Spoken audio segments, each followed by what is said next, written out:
여러분, 건설사들이 아파트를 안 짓겠다 이렇게 선언을 했다는 게 여러분 솔직히 믿기지가 않습니다. 아니, 건설사의 본업이 건설이잖아요. 아파트를 짓는 거잖아요. 그런데 아파트를 안 짓겠다고 이야기하니까 이게 갑자기 무슨 말인가 이렇게 느껴질 수밖에 없더라고요. 그런데 실상을 들여봤더니요, 아파트를 안 지을만 하겠구나 이런 생각을 할 수밖에 없었습니다. 왜냐고요? 최근 1년간 건설 자재 가격 상승률 보세요. 와우, 50% 넘습니다. 아니 여러분 생각을 해보세요. 건설 자재 가격의 상승률이 50%가 넘으면 여러분 아파트를 짓는 비용은 어떻게 될까요? 굉장히 많이 늘어나지 않을까요? 당연히 굉장히 많이 늘어날 수밖에 없습니다. 예.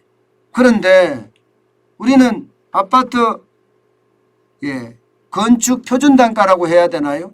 이거 정해져 있잖아요. 정부가 지고 있잖아요. 예. 그런 상태라면 건설사 입장에서는 아파트를 지어봤자 적자가 날 텐데 이 사업 왜 하냐 이런 얘기가 나오는 겁니다. 자, 여러분, 건설 자재 상승률이 50% 물음표를 달아놨으니까 확정을 짓자고요. 확정을. 제가 50%가 안 된다고 해서 물음표를 달은 게 아니라 여러분 보시다시피 너무 많이 올라가서 제가 물음표를 달았습니다. 예를 들어서 이형 철건이다. 철건입니다. 67만 원이 116만 원이 됐습니다. 오른 게 이게 얼마나 올랐나요? 173%가 올랐어요. 173%. 백파이프다. 이러면 15,467원이었습니다. 그런데 이게 21,487원이에요. 38%나 올랐습니다. 38%. 게다가 말입니다. 나연 케이블이다. 난연 케이블이다.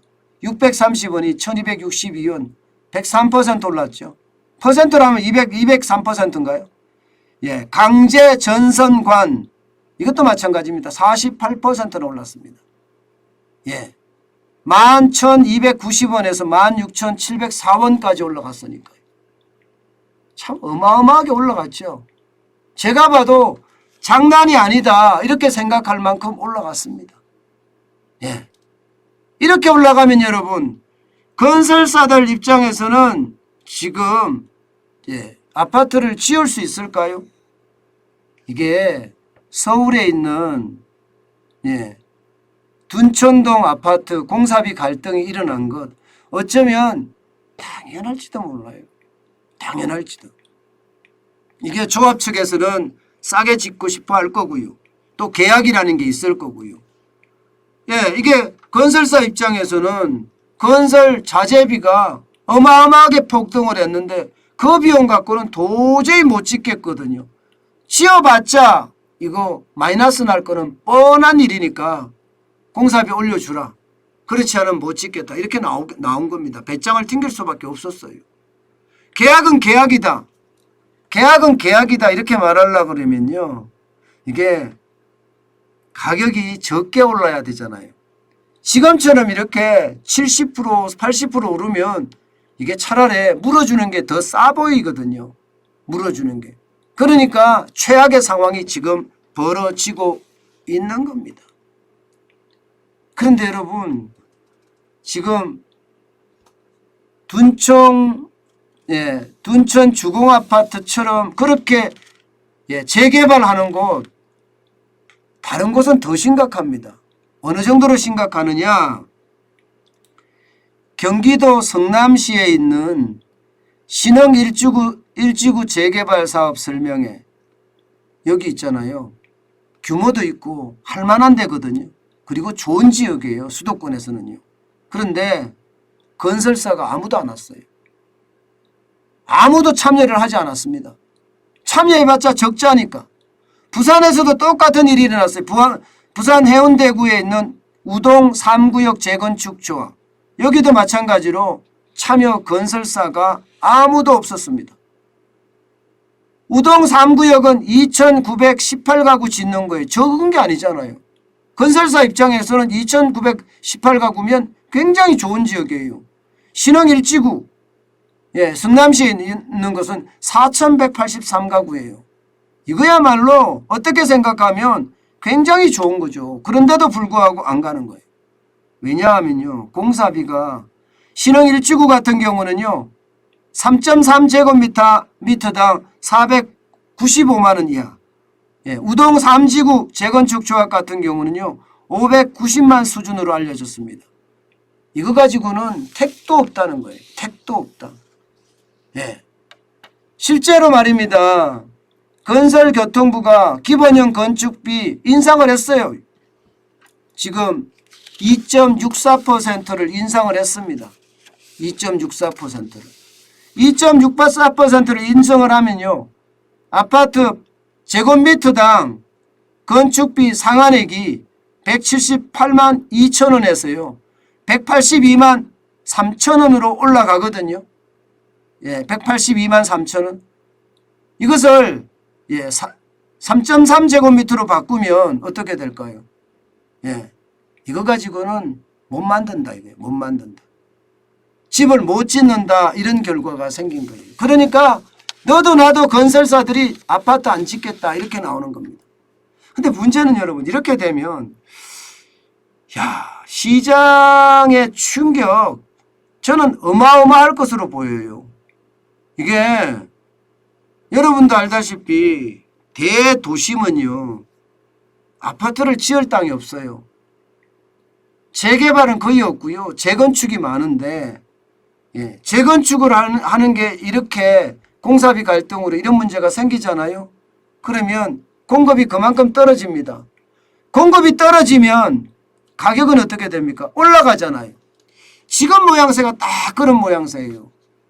지금 뭐 규제를 푼다 뭘 한다 하지만 이게 지금 공사비 갈등이 점점 커지니까 앞으로 더 심각해지겠구나, 이런 얘기가 나올 수밖에 없어요. 게다가 여러분, 건자재만 오르는 게 아니거든요. 건설 자재만 오르는 것이 아니라 이거 인건비도 장난 아닙니다.